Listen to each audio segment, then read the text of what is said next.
할렐루야. 우리 봄날의 화려한 또 부활절 둘째 주일날 하나님 앞에 우리의 몸과 마음과 정성을 다해서 예배로 나아가는 우리 사랑하는 성도들에게 오늘도 예배를 통하여서 말씀을 통하여서 하나님의 큰 은혜를 경험할 수 있는 은혜의 시간 되실 수 있기를 우리 주님의 이름으로 축복합니다. 이 시간에 우리 앞뒤 작업분들과 함께 우리 반갑게 인사하겠습니다. 참 잘 오셨습니다. 여러분께 인사하겠어요. 참 잘 오셨습니다. 참 잘 오셨습니다. 네, 그 다음에 두 번째로 인사할 때 꼭 은혜 받으세요. 함께 인사하겠습니다. 시작. 꼭 은혜 받으세요. 네. 여러분, 예배에는 은혜가 있어야 되죠. 예배는 은혜가 있어야 됩니다. 하나님께서 주시는 은혜는 여러분 누구에게나 태양빛을 비추듯이 공평하게 주시는 은혜입니다. 이 시간에도 하나님께서는 예배를 우리 가운데 배설하시고 천국 잔치를 배설하시고 여러분에게 공평하게 태양빛과 같이 은혜를 베풀어 주시는데, 어떤 사람은 은혜를 받는 사람이 있고 어떤 사람은 은혜를 받지 못하는 사람이 있더라고 하는 것이죠. 오늘도 말씀 통하여서 예배를 통하여서 하나님 되시는 주시는 은혜를 충만히 받으시는 저와 여러분 되실 수 있기를 다시 한번 주님의 이름으로 축복합니다. 우리 방송실은 마이크를 조금 내리지 말고 올려주세요. 네. 우리 작년 2023년 4월 28일에 93세의 나이로 돌아가신 백낙삼이라고 하는 분이 계십니다. 이름을 들어보는 분들도 계실 거고 처음 듣는 분들도 계실 텐데요. 이분이 1967년도에 마산에 있는 하포구에 신신예식장이라고 하는 예식장을 개업을 해서 55년 동안 이 신신예식장을 마산에서 운영하신 분입니다. 그런데 이분이 예식장을 운영하는 시는 그 55년 동안 이분이 무려 14,000여 명의 그 부부들에게 자신의 예식장에서 무료 결혼식을 선물해 주었다고 합니다. 이 백납삼이라는 분이 어려서부터 아주 지독하게 가난하게 자라셔서 가진 기술이라고는 그 사진 기술밖에 없는데, 그 기술 가지고 길거리 사진사로 떠돌다가 31살에 아내를 만났다고 합니다. 이 아내를 만나서 이 아내가 너무너무 사랑스러운데 그때 너무 돈이 없어가지고 너무 가난해서 이 아내에게, 사랑하는 아내에게 면사포 한번 씌워주지 못한 게 한이 되어서 스스로 다짐하기를, 내가 나중에 돈 벌면 이렇게 결혼식 못하는 부부들, 그런 어려운 부부들 이렇게 모셔다가 아름다운 웨딩드레스 탁 이렇게 입혀놓고 신부 화장 탁 이렇게 시켜놓고 턱시도 탁 입혀놓고 이렇게 결혼식 시켜주는 그런 일을 하고 싶다라고 하는 그런 다짐을 했다는 것이죠. 그래서 그 소원을 55년 동안 14,000여 쌍에게 무료 결혼식을 올려주면서 살았다는 겁니다. 14,000여 쌍에게 그 무료 결혼식을 한 거면 사람으로 하면 28,000명이잖아요. 그런데 여러분, 이런 일이 뭐 우리가 그랬나 보다라고 생각할 수 있지만 여러분, 사실은 쉽지 않은 일이죠. 왜냐하면 이분은 실제로 지금 예식장을 운영하고 있는 분입니다. 신신예식장에는 멀지 않은 곳이죠. 이게 마산 하포구니까 멀지 않은 곳에서 예식장 실제로 운영하고 있는 분이 자신의 예식장을 무료로 내어주고 어려운 이웃들을 위해서 결혼식 못하는 분들을 위해서 웨딩드레스도 턱시도도 신부화장도 이렇게 무료로 28,000명에게 이렇게 결혼식을 시켜준다는 것은 결코 쉬운 일이 아니라는 것입니다. 이렇게 긴 세월 동안 55년 동안 이렇게 꾸준히 선행을 계속해 나가니까 소문이 났습니다. 그래서 방송에도 나가게 됐고 또 작년에는 방송에도 나왔다고 하더라고요. 그리고 이제 언론에도 이제 기사가 나가게 되었는데, 그래서 2019년에는 정부로부터 국민훈장 성루장까지 받게 되었다고 합니다.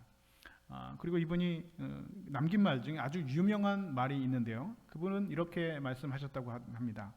나는 참 복을 많이 받은 사람입니다. 받은 복을 나누면서 살았더니 그 나눈 복이 결국 나에게 또 다른 복이 되어서 돌아왔습니다. 오복을 가지고 태어나서 복 받아서 살다가 이렇게 살 만큼 살다가 세상을 떠나니 호상입니다. 너무 슬퍼하지 마시고 웃음꽃 피우시고 경사스럽게 장례를 치러 주십시오라고 하는 마지막 유언을 남기고 작년 4월 28일에 하나님 나라로 가셨다고 합니다. 여러분, 이 말이 오늘 우리에게 의미가 있는 이유는 오늘 저와 여러분들이 다 그리스도인이기 때문에 그렇습니다. 우리 모두는 다 예수 믿는 사람들입니다. 하나님으로부터 정말 큰 복을 받은 사람들입니다. 복 중에 가장 큰 복인 바로 죄사함의 복, 바로 구원의 복을 받은 사람들입니다. 이런 말로 다 알 수 없는 큰 복이죠. 억만금을 주고도 살 수 없는 그런 구원이라고 하는 큰 복을 저와 여러분은 모두 다 받은 사람들이고 그 복을 또 누리고 있는 사람들입니다. 여러분, 이런 복을 받아서 복에 겨워서 사는 인생들은 그 벽을 흘려보내지 않고 나누지 않을 수가 없다는 것이죠. 그리고 그 복을 흘려보내고 나누고 베풀면 다른 데 가지 않고 다시 우리에게로 그대로 돌아오게 돼 있다라고 하는 사실입니다. 오늘 우리가 읽은 이삭의 이야기가 우리에게 그 사실을 다시 한번 보여주고 있습니다. 조금 전에 읽었던 창세기 26장의 앞에 있는 내용을 보면 이삭이 블레셋 지방의 그랄 땅에 가서 농사를 지었다는 이야기로 시작을 하고 있습니다. 그런데 놀라운 것은 그 해에 이삭이 농사를 지었던 첫 해에 몇 배의 결실을 얻었다고요? 100배의 결실을 얻었다라고 기록을 하고 있다는 것이죠. 참 불가사의한 일입니다. 초보 농부가 어제까지 양치던 사람이 직업을 바꿔서 농사를 졌는데 100배의 결실을 얻는다는 것, 여러분 가능한 일이 아니라는 것이죠. 그런데 성경은 아주 담담하게 이삭이 그 해에 100배의 결실을 얻었다 분명히 기록을 하고 있습니다. 그런데 문제가 생겼습니다. 이렇게 이삭이 100배의 결실을 맺고 이렇게 날로 강성해지니까 블레셋 사람들이 이삭을 시기하기 시작합니다. 그리고 그에게 와서 그의 우물을 흙으로 이 블레셋 사람들이 메어버렸다는 것이죠. 그랬더니 이번에는 그 다음에 블레셋 왕인 아비멜렉, 이 멜렉이라고 하는 말이 여러분 왕이란 뜻이죠. 그러니까 블레셋 왕 아비멜렉이 그를 찾아와서 이렇게 말합니다. 내가 우리보다 크게 강성하니 우리를 떠나라 라고 말을 합니다. 그래서 여러분 이삭이 그곳을 떠나서 그랄 골짜기로 갑니다. 그러니까 그랄 지역, 그랄이라고 하는 평야 지역에 있다가 그랄 골짜기로 간 겁니다. 무슨 말입니까? 도망간 거죠. 골짜기로 도망간 겁니다. 산골짜기로 도망가게 된 겁니다. 하지만 여러분 이삭은 그 골짜기로 가면서도 마음속에 자신이 있었습니다. 왜냐하면 그가 그랄 골짜기에 이미 아버지 그 아브라함 때에 그곳에 파돈 우물이 그곳에 이미 있었기 때문입니다. 다른 사람은 몰라도 이삭은 그 장소를 아주 정확하게 알고 있습니다. 그래서 거기에서 다시 우물을 파고 우물에 이름을 짓게 되었습니다. 첫 번째 우물은 에색이라 지었고 그리고 두 번째 우물은 신나라고 지었습니다. 그런데 이번에는 그 지역에 있는 그랄의 목자들이, 그 사람들도 블레셋 사람들이죠, 또 다시 와서 그것마저도 이삭이 판 에색과 신나라고 하는 그 우물마저도 빼앗아 버립니다. 다시 흙으로 그 우물을 덮어버리고 그 우물을 빼앗아 가버렸다는 것이죠.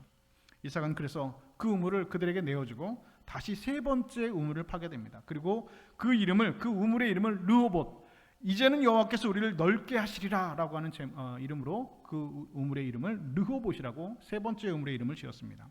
그리고 그제서야 그들의 침탈이, 그리고 이 블레셋 사람들과 아비멜렉의 심술이 멈추게 되었습니다. 이제 평안이 왔습니다. 더 이상 분쟁하지 않습니다. 그리고 그 후에 이삭이 하나님 앞에 나아가는 장면을 오늘 본문은 기록을 하고 있습니다. 오늘 본문 23절 말씀을 우리 다시 한번 함께 읽어볼까요? 23절 말씀 함께 우리 한 목소리로 다시 한번 읽겠습니다. 시작. 이삭이 거기서부터 브엘세바로 올라갔더니. 아멘.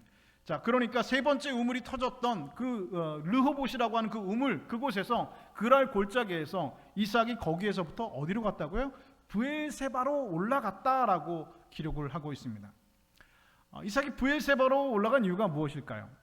이삭이 여러분 브엘세바로 올라간 이유는 단 한 가지였습니다. 그것은 하나님 앞에 예배하기 위함이었습니다. 성경은 브엘세바에서 이삭이 여호와 하나님의 이름을 불렀다라고 기록을 하고 있습니다. 우리 25절 말씀도 함께 다시 볼까요? 본문 25절 말씀 다시 한번 읽겠습니다. 시작. 이삭이 그곳에 제단을 쌓고 여호와의 이름을 부르며 거기 장막을 쳤더니 이삭의 종들이 거기에서도 우물을 팠더라. 아멘. 이삭이 그곳에 뭐를 쌓았다고요? 제단을 쌓았다는 겁니다. 하나님 앞에 제사를 드리고 예배를 드렸다는 것이죠. 그리고 여호와 하나님의 이름을 불렀다는 것입니다. 그리고 거기서 장막을 치고, 그리고 이삭의 종들이 거기에서도 우물을 팠다라고 성경은 기록을 하고 있습니다. 그런데 사실 그 옛날 그 이삭의 아버지인 아브람도 이 블레셋 지경에서 이삭과 비슷한 일들을 경험했던 일들이 있습니다. 아브라함이 본토 친척 아버지 집을 떠나서 내가 내게 지시할 그 땅으로 가라라고 해서 그곳에 와서 살았는데 블레셋 사람들이 아브라함을 계속해서 괴롭힙니다. 우물을 그냥 빼앗는 것입니다. 아브라함이 우물을 파면 블레셋 사람들이 와서 그 아들 이삭 때와 같이 그들 아브라함을 시기하여서 아브라함의 우물을 뺏었다는 것이죠. 그래서 아브라함은 할 수 없이 이 블레셋의 왕인 아비멜렉에게 항의했습니다. 아브라함과 그래서 아비멜렉이 더 이상 우리가 이런 일이 없게 하자, 서로 우물을 뺏고 뺏는 그런 전쟁 같은 일이 없게 하자 하면서 조약을 하나 맺었습니다. 그래서 맹세의 우물, 이 브엘세바에서 이 아브라함과 이 브엘세바가 조약을 맺었습니다. 그리고 나서 아브라함이 그 조약을 맺고 나서 아주 의미 있는 행동을 하나 하게 됩니다. 아비멜렉과 아브라함이 이 맹세의 우물, 브엘세바에서 서로 우리가 이런 일이 없게 하자는 조약을 맺고 나고 한 이후에 아주 의미 있는 행동을 한 그것을 창세기 21장 33절은 이렇게 기록을 하고 있습니다. 제가 읽어드리겠습니다. 아브라함은 브엘세바에 에셀 나무를 심고 거기서 영원하신 여호와의 이름을 불렀으며 라고 기록하고 있습니다. 자, 어떤 일을 했다고요? 에셀 나무를 심었다는 겁니다. 그러니까 거기서 조약을 맺고 아브라함이 그곳에 기념식수를 했다는 말이죠. 오늘날로 말하면 기념식수를 했다는 겁니다. 조약을 맺은 그것을 기념해서 나무를 하나 심었는데 에셀 나무라고 성경은 기록하고 있습니다. 에셀이라고 하는 뜻은요, 히브리어로 도움이라고 하는 뜻을 가지고 있습니다. 다시 말해서 하나님께서 나를 도우셨다라고 하는 뜻이 되는 것이죠. 여러분, 그래서 아브라함이 그곳에 에셀 나무를 심었다는 것은 하나님께서 나를 도우셨다라고 하는 그런 믿음의 고백을 기록하고 있는 것입니다. 여러분, 사실 이 가나안 지역은 아브라함에게 아무것도 존재하지 않는 것입니다. 혈육 하나 없는 것입니다. 혈혈단신 하나님 말씀 따라서 그 먼 곳까지 아브라함은 하나님 말씀 따라서 왔습니다. 그래도 고향에 있으면 내가 누구라도 도움 청하면 그 사람이 와서 도와줄 수 있을 텐데, 지금 아브라함이 있는 이곳은 아브라함을 도와줄 사람이 아무도 없습니다. 하나님 말고는 아브라함을 도와주셔서 역사하시지 않고는 그곳에 살 수 있는 환경이 아니라는 것이죠. 그런데 하나님께서 아브라함을 도와주셔서 아브라함이 그곳에 잘 살게 되었습니다. 그리고 그곳에 맹세의 우물을 조약을 맺고 그곳에 살게 되었습니다. 그래서 아브라함 이것이 너무나 하나님 앞에 고맙고 감사해서 그곳에 에셀나무 한 그루를 심었습니다. 그런데 아브라함이 에셀나무를 심은 이유는 사실은 또 다른 이유가 있다는 것이죠. 그것은 바로 에셀나무의 특징 때문입니다. 이 에셀나무는 굉장히 그 사막 지역에서 잘 자라는 나무라고 합니다. 잘 자라기는 잘 자라는데 이 나무가 위로 잘 자라는 게 아니라 아래로 잘 자라는 나무라는 겁니다. 다시 말해서 이 에셀나무는 위로 높게 이렇게 올라가 가지고 잘 자라는 나무가 아니라 뿌리를 밑으로 깊게 뻗는 나무라는 것인데, 이 뿌리를 지하로 한 30m 이상 뿌리를 내려서 사막의 이 건조한 지역에 살기에 아주 적합한 나무라는 것이죠. 여러분 알고 계신 것처럼 이 광야 지역, 이 사막 지역에는 아주 건조한 지역입니다. 비가 내리지 않는 지역입니다. 그런데 이 나무가 사막에서 견딜 수 있는 힘은 바로 어디에 있었다는 것입니까? 뿌리에 있었다는 겁니다. 뿌리를 그냥 얕게 내리는 것이 아니라 30m 이상 아래로 쭉 깊이 뻗어 내려가서 그곳에서 물줄기 하나를 만나면 그곳에부터 물을 빨아올려서 생명을 유지하는 그 나무, 바로 그 에셀나무. 여러분, 아브라함이 그 에셀나무를 심을 때 무슨 생각을 했을까요? 이 에셀나무를 기념식수를 하면서 아브라함이 무슨 마음으로 그 나무를 심었을까요? 나는 하나님의 백성으로 이곳에 살아간다. 하나님께서 나를 이곳으로 불러주셔서 나는 이곳에, 이 풀 한 폭이 없는 이곳에 내가 지금 살고 있다. 누구도 나를 돕지 못하고 누구도 나를 도울 수 없는 이 땅에 내가 살아갈 수 있는 힘은 하나님밖에 없다. 하나님 말씀 아니면, 하나님, 내 인생의 뿌리가 하나님 말씀에 깊게 내려있지 않으면 나는 이 땅에 도저히 살 수 없다. 그런 믿음의 고백이 아니겠냐라는 말이죠. 그곳에서 하나님 말씀의 그 뿌리를 길어 올리지 않으면 나는 살 수 없다라고 하는 그 신앙의 고백, 그 에셀나무 가운데 아브라함은 그 믿음의 고백, 신앙의 고백을 담고 있다는 것입니다. 이것은 나뿐만 아니라 내 아들 이삭과 그 이삭의 자손과 또 오고 가는 모든 그런 자손의 자손 대들까지도 함께 해당하는 일이라고 아브라함은 생각했다는 것입니다. 여기에 내가 에셀나무를 심는 것은 나뿐만 아니라 내 아들 이삭도, 이삭의 아들도, 그 자손의 자손도 모두 다 이런 마음으로 하나님 앞에 살기를 원하는 아버지의 마음, 그 아브라함의 마음으로 이 에셀나무를 그곳에 심었다라고 하는 것이죠. 여러분, 나무는 한번 심으면 사람은 죽지만 나무는 그곳에 남지 않습니까? 아브라함이 여러분 그 하나님의 부르심을 받고 천국에 갈지라도 그 아들 이삭은 아브라함이 심은 나무를 기억할 것입니다. 그리고 그 자손의 자손들도 그 할아버지의 할아버지가 심었던 그 에셀나무는 분명히 기억한다는 것입니다. 한참의 시간이 흘렀습니다. 이삭은 어렸을 때 아버지와 함께 그 에셀나무를 심었던 것을 기억하고 있습니다. 그리고 수많은 우물들을 팠던 것을 기억하고 있습니다. 어렸을 때에는 미처 그 우물의 의미가 무엇인지도 알지 못했고 아버지 아브라함이 왜 그곳에 에셀나무를 심었는지 그것을 알지 못했습니다. 그런데 시간이 지나고 보니 아버지가 이곳에 우물을 팠을 때 심정이 어떤 것이었는지, 아버지가 에셀나무를 하나님의 도움이시라는 믿음의 고백과 함께 이곳에 심었던 그 에셀나무의 의미가 무엇인지를 나이가 들면서, 그리고 아버지 아브라함의 나이가 되고 나서 보니, 자식을 키우고 보니 그 에셀나무의 의미가 무엇인지 알게 되었다는 것이죠. 그리고 시간이 한참 지나서 아버지가 돌아가시고 이삭이 예전에 아버지가 아비멜렉과 함께 언약을 세웠던 그 브엘세바에 다시 이르게 되었습니다. 그리고 그 브엘세바에 가서 하나님 앞에 먼저 제사를 드립니다. 예배를 드립니다. 그리고 그 브엘세바에 가보니까 어떤 나무가 심겨져 있습니까? 에셀나무가 심겨져 있습니다. 그 나무는 누가 심은 겁니까? 아버지 아브라함이 심어놓은 것입니다. 내가 어렸을 때, 아버지가 그렇게 힘들고 어려웠을 때 그 사막에 도와줄 사람 하나 없는 이 땅에 하나님 말씀 붙들고 나왔는데, 하나님 그곳에서 아비멜렉과 언약을 세우고 조약을 맺고 나서 하나님 앞에 감사해서 심했던 그 에셀나무, 뿌리가 깊게 내려서 이 하나님 말씀 붙들고 살겠다고 하는 그 아브라함의 그 믿음의 고백이 담겨져 있는 그 에셀나무를 다시 보게 되었다는 것이죠. 나무가 살아있는 이유가 무엇이었습니까? 나무의 뿌리가 깊은 곳에 다 있었기 때문이었다는 것입니다. 여러분, 그날 이삭이 아버지 아브라함이 심었던 그 에셀나무 앞에 서서 여러분 무슨 생각이 들었겠습니까?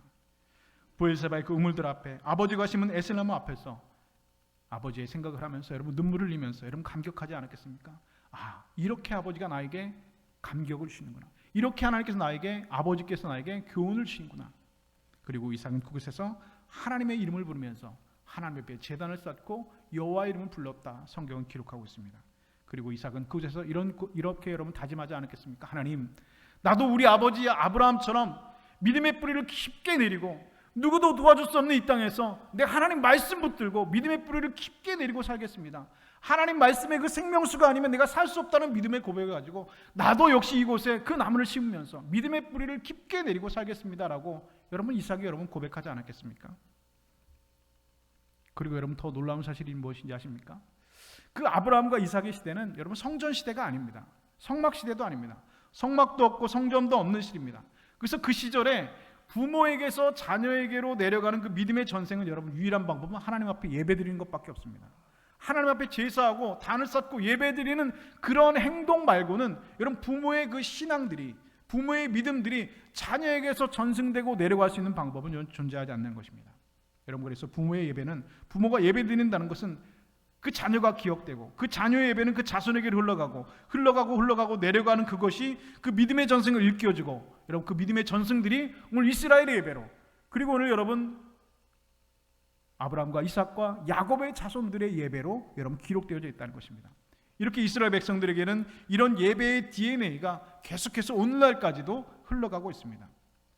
시편 125편 1절과 2절은 이렇게 기록을 하고 있습니다. 여호와를 의지하는 자는 시온산이 흔들리지 아니하고 영원히 있음 같도다. 산들이 예루살렘을 두름과 같이 여호와께서 그의 백성을 지금부터 영원까지 두루시리로다. 아멘. 그럼 시편 125편은 표제어가 있습니다. 이 표제어라는 것은 이 시편을 언제 불렀는지, 어떠한 상황 가운데 이 시편이 지었는지를 기록하는 것이 표제어라고 하는데, 시편 125편의 표제어는 성전에 올라가는 노래라고 기록되어져 있습니다. 이 시편이 언제 기록되어져 있고 언제 불러졌느냐? 이스라엘 백성들이 나라가 망한 후에, 그리고 바벨론 포로로 다 끌려갔습니다. 북이스라엘도 망하고 남유다도 망했습니다. 모든 백성들이 다 포로로 끌려갔습니다. 그런데 그 70년 거의쯤 되니까, 후기쯤 되니까 이제 이 바벨론의 이 경기가 좀 느슨해졌습니다. 그래서 그 포로들이 이제 그때쯤 돼서야 이제 생각하기 시작합니다. 그 옛날 우리가 이스라엘 그 땅에 살 때 우리 할아버지와 같이 드렸던 예배, 우리 부모님과 함께 드렸던 예배, 가족들과 함께 제사 드렸던 그 예루살렘 성전, 그곳에 가서 예배 드리고 싶은 마음이 드는 것입니다. 감시가 좀 느슨해지고 이제 핍박이 좀 느슨해진 팀이 생겨서 그 옛날 그 우리 부모님 세대들과 그 할아버지들과 함께 드렸던 그 예배를 그들이 기억하고 떠올리게 되었습니다. 그리고 이제 그곳에 돌아가게 되었습니다. 가보니 시온산이 그대로 있습니다. 예루살렘 성도 그대로 있습니다. 산도 변함이 없습니다. 산천도 변함이 없습니다. 그런데 성전은 불타 없어졌습니다. 그들이 예전에 하나님 앞에 드렸던 그 성전은 이미 여러분 불타 없어지고 말았습니다. 바벨론의 느부갓네살왕이 다 남김없이 불태워버리고 성전 안에 있는 모든 그릇들과 기명들과 보물들 다 빼앗아가 버렸습니다. 그런데 여러분, 그들이 왜 성전에 올라갑니까? 아무것도 없는 여러분 성전에 올라가는 이유가 무엇입니까? 그것은 바로 성전에 올라갔던 기억 때문입니다. 그 터에라도 가서 성전에 예배드렸던 그 기억을 여러분 기상하는 것입니다. 그래서 여러분 이 성전에 올라가는 노래를, 그 시편 125편 이 찬양, 이 시편을 그들이 그 성전에 올라가면서 불렀다는 것입니다. 이 자리가 예루살렘 성도 그대로 있고, 산도 그대로 있고, 시온산도 그대로 있고, 산천도 그대로 있는데 성전은 아무것도 남지 않은 그곳에, 그 성전터에 가서 할아버지 할머니와 가족들과 함께 드렸던 그 예배의 기억, 그 예배의 기억이 너무나도 강렬하고 너무나도 뜨겁고 너무나도 감격스러워서 포로로 지금 잡혀가 있지만 이거 예배 자리가 너무 생각나서 견딜 수 없어서 그 성전에 올라와서 그 터에라도 한번 올라와서 그 할아버지 할머니와 함께 예배드렸던 그 기억의 자리를 눈으로 다시 한번 보기 위해서 그 자리에 성전에 올라오는 노래를 부르면서 그들이 올라가고 있는 것입니다. 이것이 이스라엘 백성들의 영적 전승으로, 그 전통들 가운데 공동체성으로 지금까지도 흘러오고 있는 것입니다. 그래서 여러분, 그 후손들은 이 시편을 성전을 올라갈 때마다 불렀습니다. 그리고 이 시편 125편을 성전에 올라가는 노래라고 적었습니다. 여러분, 부모가 자녀들에게 남겨줄 수 있는 여러분 유산은 무엇입니까? 썩어 없어지고 쓰면 그냥 사라져버린 물질, 돈, 이런 것이 아니라 우리 기억 속에 영원히 하나님과 함께 살았던 그 기억, 그 예배의 기억이 여러분 영적 기억 중에, 여러분 영적 유산 중에 여러분 가장 여러분 소중한 유산이 아니겠습니까? 우리 부모들이 자녀들에게 물려줄 수 있는 유산 중에 가장 귀하고 복된 영적 유산은 여러분 신앙의 유산입니다. 부모들이 그 믿음의 유산을 자녀들에게 물려주는 것이 무엇보다도 여러분 소중한 기억이라는 것이죠. 흘러가지 않고 사라지지 않는 그 에셀나무의 기억처럼 그 믿음의 뿌리를 깊게 내리고 살아가면 이 광야 같은 세상에서 그 자녀들이 얼마든지 다 믿음을 견디고 살 수 있다는 그 에셀나무의 기억, 그 예배의 자리의 기억이 오늘 우리 자손들, 우리 후손들에게도 여러분 필요하지 않겠습니까? 사랑하는 여러분, 오늘 우리 부모들이 자녀들에게 이 귀한 기억, 이 믿음의 유산 귀한 기억들을 물려줄 수 있는 여러분 되실 수 있기를 주의 이름으로 축복합니다. 여러분, 이삭은요 그 자리에 서서 아버지를 기억하고 하나님의 은혜를 생각하고 이제 나도 앞으로 여기에서 그 에셀나무의 믿음의 뿌리를 잘 내리며 살겠다고 여러분 결단하는 것입니다. 그리고 내 자녀들도, 내 후손들도 이 믿음의 뿌리를 깊게 내려서 하나님의 말씀 붙들고 살아갔으면 좋겠다라는 그런 기도를 그거 자리에서 했다는 것이죠. 그 마음으로 하나님 앞에 여호와 이름을 부르며 그 단에서 제단을 쌓고 브엘세바에 올라왔던 이삭. 여러분, 그 사실을, 그 장면을 우리는 오늘 지금 성경을 통해서 목격하고 있는 것입니다.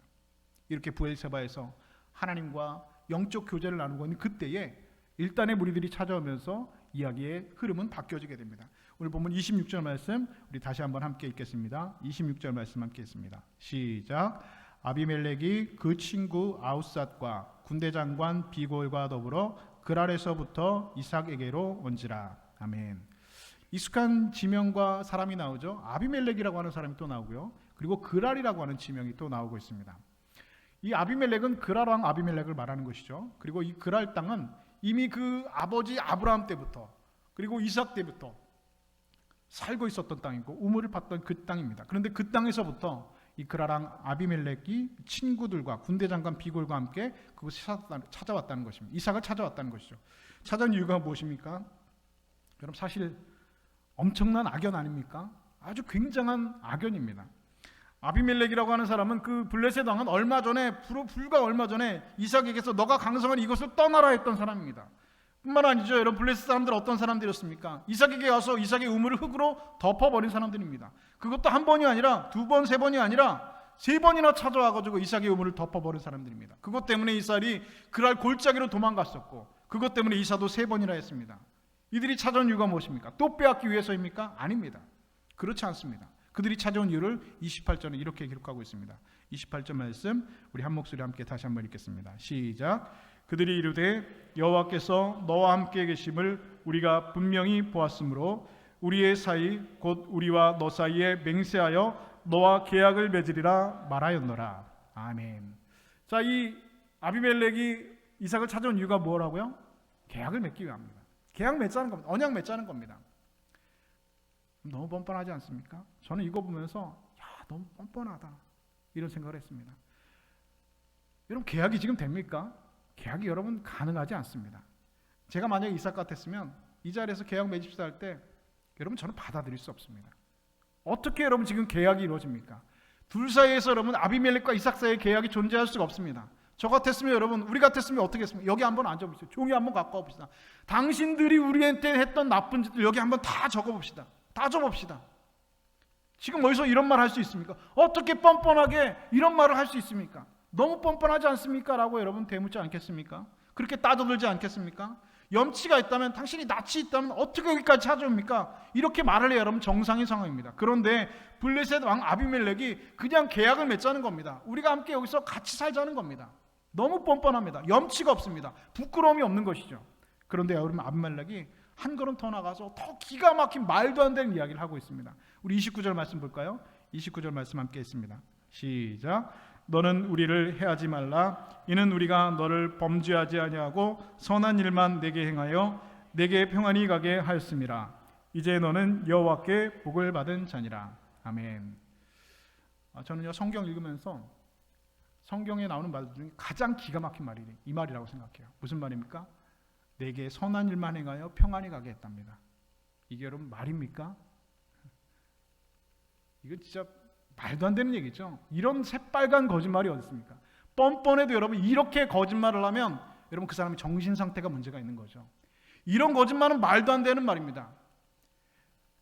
고대 사회에서 여러분, 우물이라고 하는 것은 오늘 우리가 생각하는 그런 수준의 우물이 아닙니다. 우물이 있으면 물 먹는 거고 없으면 뭐 물 못 먹는 이런 수준이 아닙니다. 그 동네는 물이 아주 귀한 동네입니다. 이슬로 농사 짓는 동네가 그 동네입니다. 아주 건조한 지역입니다. 우물 없으면 여러분, 물 못 먹는 정도가 아니라 죽는 겁니다. 그냥 생명 같은 것입니다. 생존 같은 겁니다. 그런데 그 우물을 흙으로 메워버렸습니다. 한 번입니까? 아니요. 두 번입니까? 아니요. 세 번을 흙으로 덮었습니다. 그 우물을 뺏어간 것도 아닙니다. 그 우물 흙으로 메웠다는 건 뭡니까? 너도 못 쓰고 나도 못 쓴다는 겁니다. 그러니까 내가 못 쓰면 너도 이 물을 못 쓴다는 겁니다. 무슨 신사입니까? 정말로 뻔뻔한 생각이죠. 그냥 내가 이 우물을 너한테 뺏어가지고 내가 쓰겠다는 것이 아니라 이 우물을 흙으로 메웠다는 것은 너도 못 쓰고 나도 못 쓰자는 겁니다. 완전히 그냥 너 죽고 나 죽자는 말이죠. 한 번도 두 번도 아니고 세 번씩이나 이런 짓을 해놓고 지금 와가지고 선한 일만 내가 행하였다니요. 여러분, 이게 무슨 말입니까? 말도 안 되는 새빨간 거짓말이죠. 이삭이 그냥 우물이 팔 때마다 우물이 나왔으니까 망정이지, 그렇지 않으면 이삭과 이삭의 식솔들, 그 짐승들까지 여러분 그냥 다 죽는 겁니다. 그런 짓을 해놓고 우리에게 내가 너한테 선한 일을 했다고요? 끝까지 듣지도 않습니다. 어떻게 감히 이런 새빨간 거짓말을 뻔뻔하게 여러분 이런 말을 할 수가 있습니까? 화가 나서 견딜 수가 없습니다. 이 성경을 읽는 제가 읽어도 여러분 화가 나서 견딜 수가 없습니다. 그런데 이들이 한 모든 말이 다 거짓말인데 딱 한 가지 진실이 있습니다. 그 진실이 뭡니까? 너는 여호와께 복을 받은 자로다. 이 말은 진실입니다. 이건 진실이죠. 블레셋 사람들이 살펴본 바에 의하면 여러분, 이삭은 정말로 미스테리한 사람입니다. 도무지 이삭을 그들의 생각과 그들의 논리로 이해하려고 해도 도무지 이해가 되지 않는 사람입니다. 한 세 가지 정도가 이해가 안 되죠. 첫 번째로는 얼마 전까지 양치던 사람이 초보 농부가 돼서 농사를 졌는데 100배의 결실을 얻었답니다. 이해가 됩니까? 말도 안 되는 얘기입니다. 여러분, 농사 여러분 져보셔서 아시잖아요. 여러분, 초보 농부가 여러분 그해 여러분 결실이 100배의 결실을 맺는다. 블레셋 사람들의 이 논리로는, 그들의 생각과 그들의 상식으로는 있을 수가 없는 일입니다. 미스테리한 일입니다. 그런데 그런 일이 실제로 있었다는 것이죠. 두 번째는 이삭은 땅을 팔 때마다 우물이 터져 나온다는 겁니다. 자기들은 우물을 팔려고 그렇게 내를 써도 우물이 나오지 않는데 이삭은 파기만 하면 우물이 터져 나온다. 여기 파면 여기 나오고 여기 파면 여기가 우물이 나온다는 겁니다. 예전에 그 아프리카에 그 우물을 파주는 그런 사업을 그 교회에서 이렇게 지원했던 적이 있는데요. 근데 아프리카에 여러분 계신 분들이 아주 오염된 물을 먹는데, 그분들에게 우물을 파서 식수를 제공하는 게 한국 교회 안에서 굉장히 큰 유행처럼 그런 사업들을 했던 적이 있습니다. 지금 그래서 아프리카에 한국에 있는 교인들이 파놓은 우물들이 엄청 많이 있다는 겁니다. 그런데 그때 우물 하나 파는데 여러분 얼마인지 아세요? 500만 원이었어요. 500만 원. 알고 계시네요. 네. 우물 하나 파는데 500만 원. 근데 제가 생각해 보니까 아니, 우물 하나 파는데 뭐 500만 원이나 들지? 그렇잖아요. 거기 노동력도 싸고 하루 일당이 뭐 5천 원, 뭐 몇천 원밖에 안 하는 하루 일당이. 근데 우물 하나 파는데 무슨 500만 원이나 파지? 500만 원이나 들지라고 생각을 했는데, 제가 나중에 그 얘기입니다. 우물이요, 한 번 그냥 판다고 나온다는 게 아니에요. 그렇죠? 최소한 수십 군데, 수백 군데를 파야지 그 중에 우물이 하나 나오는 동네가 그 동네라는 겁니다. 그 건조한 지역. 그런데 자기들이 팔 때는 우물을 수십 군데, 수백 군데 구멍을 파고 땅을 파 내려가야지 우물이 터지는데, 그래도 우물이 터질까 말까인데 이삭은 파는 곳마다 우물이 터진다는 겁니다. 말이 안 된다는 것이죠. 이상하다는 겁니다. 이삭이 무슨 수맥 전문가도 아니고, 도무지 자기들의 생각으로는 이해가 되지 않는다는 것이죠. 세 번째로 또 이해가 되지 않는 게 있습니다. 그들은 이삭은 아무리 빼앗고 아무리 시비를 걸어도 싸움이 안 된다는 겁니다. 다툼이 안 된다는 겁니다. 에색을 빼앗았습니다. 신나를 빼앗았습니다. 우물을 빼앗았습니다. 흙으로 덮어버렸습니다. 자기가 가져가려고 하는 것도 아닙니다. 그냥 심술입니다. 우물을 메우고 흙으로 덮어버렸습니다. 그런데 순순히 이삭이 거기에서 물러난다는 겁니다. 싸움을 하지 않는다는 것, 다툼을 하지 않는다는 겁니다. 제가 어느 대회가 설교하면서 이런 말씀드려요. 남편이 이삭 같으면 어떡하실래요? 라고 말씀드렸어요. 여러분, 남편이 이삭 같으면 어떡하시겠어요? 아니, 이 우물 없으면 죽는 건데 우물 이렇게 파놓고선 잘 쓰고 있는데 블레셋 사람들이 와가지고 흙으로 메우면은요, 아니, 남자 같으면 좀 멱살 잡고 좀 늘어지고 좀 같이 좀 이렇게 싸우고 좀 해야 되는 거 아니에요? 그렇죠? 이거 안 뺏기려고 좀 해야 되고 용을 좀 써야 되는 거 아닙니까? 그런데 이삭은 그래, 네 해라 하고는 주고 간다는 겁니다. 또 파면 또 와서 또 덮어버리고, 또 파면 또 와서 또 덮어버리고. 이삭은 갈 때마다, 팔 때마다, 그런 시비가 붙을 때마다, 다툼이 생길 때마다 서로 맞닥뜨리고 싸우지 않는다는 겁니다. 네 하라는 겁니다. 이유가 있죠. 뭐죠?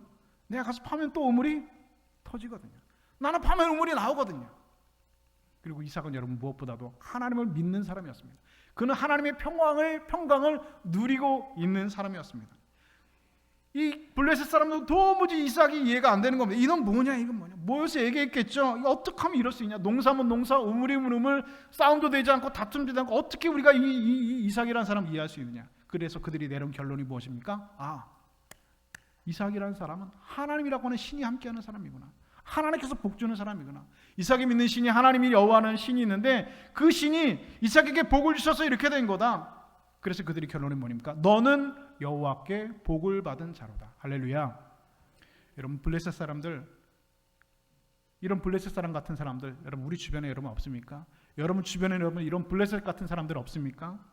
여러분, 그런 사람들 우리는 얼마나 많이 만나고 있습니까? 남이 잘 되는 꼴을 못 봅니다. 물어뜯고 이리처럼 그냥 내가 약자라고 생각되면 그냥 얼마든지 나를 깔아뭉갭니다. 지독하게 모질게 굽니다. 짓밟아 버립니다. 들깨처럼 달려들어서 다 물어뜯고 다 가져버리려고 합니다. 그런 사람들 여러분 우리 주변에 얼마나 많은지 모릅니다. 여러분, 세상 사람들이요, 여러분 생각보다 그렇게 악한 사람들 너무나 많이 있습니다. 그런 사람들, 그렇게 악하고 그렇게 우리를 물어뜯고 우리를 고통스럽게 하는 사람들을 만나면 여러분 어떤 마음이 듭니까? 화가 납니다. 먼저는 시험에 들죠. 화가 납니다. 화병에 걸립니다. 왜 화병에 걸립니까? 참아야 되니까 화병에 걸린다는 거죠. 내가 예수 믿는 사람인데 같이 여러분 멱살 잡고 여러분 싸울 수 없잖아요. 참아야 되니까 여러분 화가 나는 거예요. 화병에 걸립니다. 그리고 시험에 듭니다. 누구한테 시험이 듭니까? 그 사람들한테 시험이 드는 것도 시험이 드는 거지만 하나님한테 시험이 듭니다. 아니, 하나님 어떻게 이런 악한 사람들을 그냥 내버려 두십니까? 이렇게 어떻게 악한 사람들을 오히려 형통하게 하십니까? 하나님 살아는 계신 겁니까? 어떻게 이런 사람들을 그냥 내버려 두시고 천둥벼락 맞지 않게 하시고 이렇게 살게 하십니까? 과연 하나님 살아계시는 겁니까? 그런 생각이 여러분 들지 않습니까? 우리 믿음이 흔들립니다. 하나님 정말 살아계신 분인가라고 하는 근본적인 여러분 믿음이 여러분 흔들리기 시작합니다. 당한 것이 억울하고 이해가 안 되고 고통스럽습니다. 이 고통을 어디다가 하소연할 때도 없고 풀어낼 때도 없고 화병이 납니다. 어떻게 해야 됩니까? 우리 예수님께서 그 길을 우리에게 말씀해 주셨습니다. 우리 주님께서 이 땅에 오셔서 공생의 3년 동안 하신 일 중에 가장 중요한 일이고 가장 주님께서 근본적으로 하셨던 여러분 일은 무엇입니까? 바로 십자가의 길을 걸어가신 겁니다. 우리 주님은 십자가의 길을 그저 묵묵히 걸어가셨습니다. 복음서에 여러분 다 기록되어져 있는 여러분 사복음서에 다 기록되어 있는 가장 유명한 여러분 예수님의 기록의 사건 무엇입니까? 그 벳세다 들판에서 예수님께서 오병이어의 기적을 일으키셨습니다. 5,000명의 사람들이 그 떡과 그 물고기를 먹었습니다. 여자하고 어린아이들 빼고 5,000명이니까 다 포함하면 2만 명이 넘는 사람들입니다. 그때 여러분 어떤 일이 일어났습니까? 요한복음 6장 15절에 이렇게 기록하고 있습니다. 그러므로 예수께서 그들이 와서 자기를 억지로 붙들어 임금으로 삼으시는 줄 아시고 다시 혼자 산으로 떠나가시니라. 야, 예수라는 사람이 이 떡과 물고기로 2만 명을 먹였대, 5,000명을 먹였대. 그러면 우리 먹고 사는 문제 다 해결됐구나. 백성들이 다 모아서 예수님을 왕으로 삼으려고 한다. 임금으로 삼으려 한다는 것입니다. 그러니까 예수님께서 어떻게 하셨다고요? 그들에게 피하셔서 혼자 산으로 도망가셨습니다. 이유는 단 하나입니다. 그것은 바로 예수님이 가셔야 될 길은 십자가의 길을, 예수님께서 가셔야 될 길은 이 세상의 왕이 되는 것이 아니라 십자가의 길을 걸어가시기 때문에 그렇습니다. 그런데 여러분 이렇게 예수님을 왕으로 삼으렸던 자들, 여러분 그들이 여러분 다음 순간에 그리고 얼마 지나지 않아서 그들은 변했습니다. 요한복음 19장에 보면 이렇게 변한 내용을 기록하고 있습니다. 그들이 소리지러 이르되 없이 하소서 없이 하소서, 그를 십자가에 못 박게 하소서, 빌라도가 이르되 내가 너희 왕을 십자가에 못 박으랴. 없이 하소서, 없이 하소서. 소리 질러서 예수를 십자가에 못 박으라는 겁니다. 여러분, 그날 빌라도의 재판관에서 지금 예수님 십자가에 못 박으라고 소리 지르는 그 사람들, 가이사 외에는 우리에게 왕이 없다라고 소리 지르고 있는 이 사람들, 여러분 얼마 전에 오병이어 먹었던 그 사람들하고 여러분 전혀 다른 사람들입니까? 그렇지 않습니다. 예수님을 십자가에 없이 하소서, 못 박아서라 지금 외치고 있는 이 사람들, 얼마 전에 종려나무 가지고 흔들면서 겉옷을 깔고 바닥에 깔면서 호산나 다윗의 자손이여 찬송을 이루다, 그 사람들하고 여러분 다른 사람들입니까? 아닙니다. 그런데 지금 그 사람들이 변화해서 예수님을 십자가에 못 박으라는 겁니다. 없이 하라는 겁니다. 소리 진다는 겁니다. 그 모습을 예수님께서 지금 보고 계시고 지금 듣고 계십니다. 예수님의 마음이 어떠시겠습니까? 아무리 예수님이라도, 예수님도 사람의 몸을 입고 계신데 시험에 들지 않겠습니까? 따져 묻고 싶지 않겠습니까? 야, 이놈들아, 얼마 전에 네가 왕으로 삼으려고 이게 손바닥 뒤집듯이 이제 어떻게 그런 거짓말을 하느냐? 어떻게 너희들이 그럴 수 있느냐? 여러분 호통치고 싶지 않겠습니까? 그런데 예수님은 한마디도 하지 않으셨습니다. 입을 열지 않으셨습니다. 어떤 말도 하지 않았습니다. 그냥 주님께서 걸어가셔야 될 십자가의 길을 묵묵히 걸어가셨습니다. 왜냐하면 그것이 예수님의 사명이기 때문에, 바로 지금 그렇게 예수님을 십자가에 못 박으러 가는 그 사람들을 위해서 내가 십자가를 져야 되기 때문에 예수님께서는 그냥 십자가의 길을 침묵함으로 묵묵히 그냥 걸어가신 겁니다. 여러분, 오늘 우리 그리스도인들 주변에 많은 시험거리들이 여전히 존재하고 있습니다. 블레셋 같은 사람들이 들깨처럼 물려들어서 우리를 시험에 들게 하고 우리를 힘들게 합니다. 손바닥 쥐듯이 하고 거짓말을 하고 우리를 힘들고 고통스럽게 합니다. 그때 여러분 우리는 어떻게 해야 되겠습니까? 하나님께 시험 들고 화병이 들어서 누구한테 하소연하지도 못하고 우리 그리스도인의 사람은 그때 어떻게 여러분 반응해야 되겠습니까? 그때 여러분 우리 그리스도인의 반응은 그저 우리의 길을 걸어가시면 됩니다. 믿음 생활 여러분 그저 옳게 하시면 됩니다. 내가 어저께 기도한 것처럼 오늘도 그저 기도하면 됩니다. 어저께 예배 드렸던 것처럼 그냥 내일도 그냥 예배하면 됩니다. 나에게 맡겨진 그 사명의 길, 나에게 있는 그 십자가의 길을 그냥 걸어가시면 됩니다. 때로는 그들에게 오해를 받아서 돌팔매질 당할 때도 있습니다. 억울한 일을 당할 때도 있습니다. 그러나 그것 때문에 낙심할 필요가 없습니다. 그냥 우리는 우리 맡은 사명 감당하면서 우리 길을, 주님께서 가셨던 그 길을 조용히 따라가면 그만입니다. 이삭은 여러분 그것을 알고 있었던 사람입니다. 오늘 본문 30절 31절 말씀 함께 보실까요? 우리 30절 31절 말씀 우리 다시 한번 읽겠습니다. 함께 읽습니다. 시작.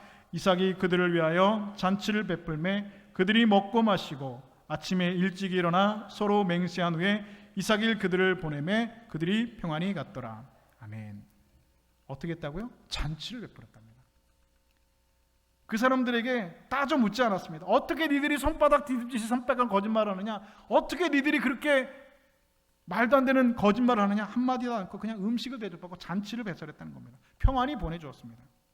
이삭이 그럴 수 있었던 딱 한 가지 이유는 뭐 때문이었습니까? 한마디 말 때문이었습니다. 너는 여호와께 복을 받은 자로다. 이 말 때문에 이삭은 그들에게 잔치를 베풀고 그들을 평안히 베풀 수 있었다는 것이죠. 그래, 나는 하나님 앞에 복을 받은 자지. 나는 구원받은 백성이지. 저렇게 저 블레셋 사람들처럼 구원받지 못한 백성들처럼 빼앗지 않으면, 물어뜯지 않으면 살 수 없는 사람들하고 똑같이 내가 그들하고 대하는 건 하나님 뜻이 아니지. 나는 구원받은 백성이지. 내가 그들에게 블레셋 사람들은 다퉈서 못하겠냐 하면서 그들을 그냥 잔치를 배설하고 그들을 평안히 보내주었다는 것입니다.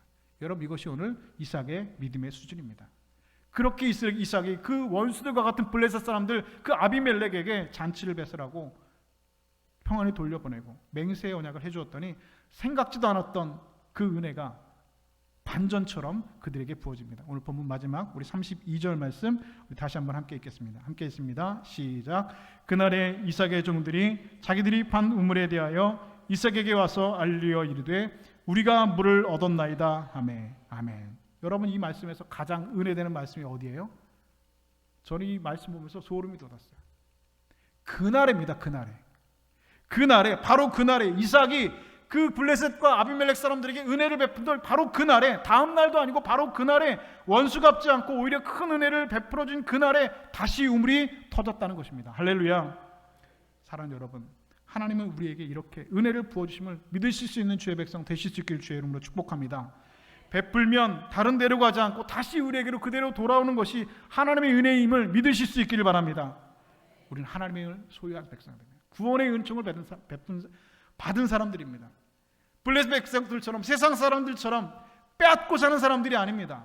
그들처럼 심술 버리면서 남 파도 우물에 흙을 덮어버린 사람들이 아닙니다. 그럴지라도 우리는 구원받은 백성이기 때문에 그들에게 오히려 선을 베풀고 그들에게 잔치를 베풀고 평안히 보내줘 할 때 바로 그날에 하나님께서는 이삭에게 그 은혜를 갚은 것 같이, 그 은혜를 흘려보냈을 때 하나님께서 은혜를 더하여 주신 것 같이, 바로 그날에 이삭에게 또 다른 우물이 터졌다고, 또 다른 샘물이 터졌다고 이삭의 종들이 와서 이삭에게 보고하는 것을 여러분 우리의 눈으로 지금 우리는 보고 있습니다.